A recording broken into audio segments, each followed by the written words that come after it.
আজকের মেশিনটা হচ্ছে আমাদের এসি পাওয়ার সাপ্লাই থেকে ডিসি পাওয়ার হয়ে রেলের মাধ্যমে আমরা একটা ডিসি লোড এবং এসি লোডকে নিয়ন্ত্রণ করা।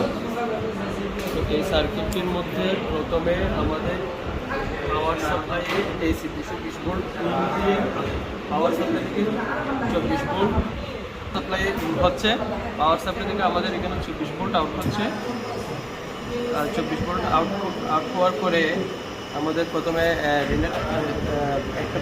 রিলেটকে আমাদের ডিসি 24 ভোল্ট পাওয়ার সাপ্লাই পাচ্ছি। তারপর একটা সাইডে আমাদের ডিসিটা নর্মালি ক্লোজ অংশে আছে, সেজন্য নর্মালি ক্লোজ অবস্থায় এখন মোটরটা রানিং অবস্থায় আছে। যখন আমরা সুইচটা অন করছি, এটা নর্মালি